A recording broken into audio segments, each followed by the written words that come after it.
On to topic number one.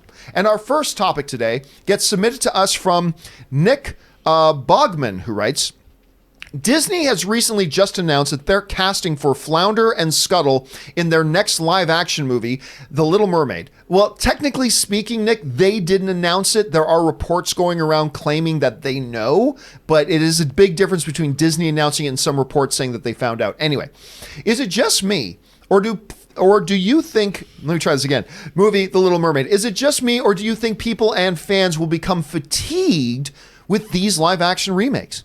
I just wish we were seeing more original content from Disney Studios and pumping out some great news stories that could last a lifetime, like The Lion King. Thanks so much for doing what you do. All right, Rob, let me put the question to you. We are in the midst right now of this big surge of films coming from Disney, of live action remakes, whether it's Lion King, which is really animated, but Aladdin is still in theater. We got Lion King opening up. We got Maleficent coming on the way. Mulan's in production, like blah, blah, blah, on and on and on. You're seeing this. Do you think there's a risk here of them possibly maybe developing a live action movie fatigue? Gosh, that Aladdin box office closing in on 900 million worldwide. A movie that everybody was poo-pooing 2 months ago. Mm-hmm. We got Lion King, which of course the pre-sales have been so bad and nobody's excited about seeing Lion King. No, there is no live action fatigue at all. Disney is hitting these things out of the park. They have since Cinderella, even Cinderella, which had not become this box office juggernaut. Cinderella was delightful. I mean, not only do we get Lily James, but we got Kenneth Branagh directing, and you Jungle Book. These films are they have the greatest template in the world, which is the animated films. They're bringing in. I mean, who would have thought Guy Ritchie? When you thought Aladdin, Guy Ritchie wasn't the first guy that jumped to mind. And I'm a Guy Ritchie fan, and I thought that was a weird match. Me too. And, it shows that I think there's going to be directors vying to do these now. I mean, these are top shelf, top drawer, A-list productions that they're throwing all the best people and all the best technology at. And I have to say, as somebody who started out being dubious, when I went into Cinderella, I was like, I didn't even want to go see that movie. And I loved it. And I was like, wow, Beauty and the Beast, all these films, they're doing Jungle Book. I bought Jungle Book. I bought the 3D Blu-ray. I love the Jungle Book remake so much. I mean, I love these movies, and as long as they keep the quality and they treat them like A-list films, which they're doing, I think, even where's the Aristocrat or the Aristocats? Yes, the Aristocats. I mean, they're going to do the live-action Lady and the Tramp, like going to Disney Plus. Yeah. I love Lady and the Tramp. I took this girl I was dating in high school to that movie, and boy, did that work. Let me tell you. You guys did the spaghetti trick? It was, I still do that. It works, even now.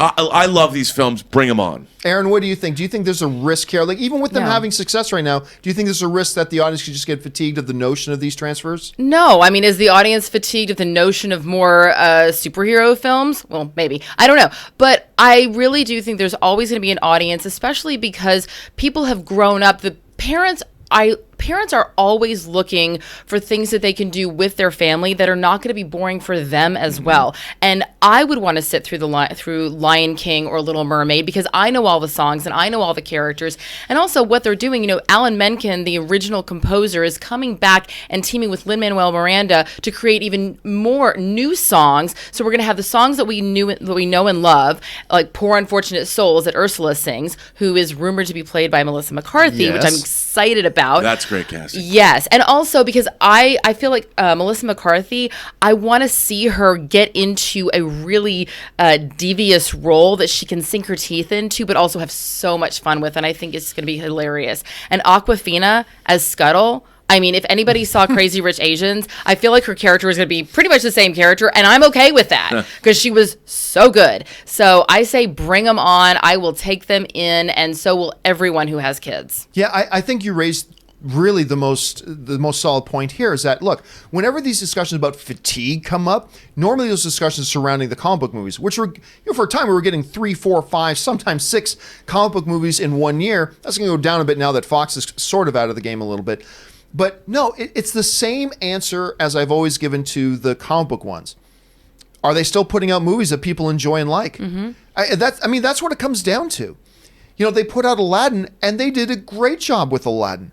I just saw it for a second time the other night, and I loved it. I thought it was great. I thought Beauty and the Beast was quite good. Nowhere near as good as the original, but I thought it was quite good. I thought the Christopher Robin movie was super charming. The Jungle Book was magnificent. I love Cinderella. I thought that was great. Can't wait for Lion King. It's the same thing. As long as these movies keep coming out, right, and they're crowd pleasing, and people are enjoying them, and they're making money, and they're successful, why would people get fatigued? You don't get fatigued of cop shows. You don't get fatigued of whatever. Fast and the Furious. Fast and Furious is still a major thing. We're still talking about it, and it's still going, Dave Bautista. So I don't know. I really don't think so. Look, the moment they start putting out 2 or 3 in a row that don't do well, and that the audience doesn't really respond to, then it's going to start to develop another one. But as long as the people like the previous one they saw, then when the next one comes out, they're going to go, great. Yeah. So if Lion King sucks, let's have this discussion again. But if Lion King is as good as we think it's going to be, then it's probably not something we're going to have to talk about. Bottom line here, guys, is what do you guys make of all that? Do you think there is a risk here that even if the quality stays high, that the general movie-going audience might kind of get fatigued over these movies? Let us know your thoughts. Jump down in the comment section below and leave them there. All right.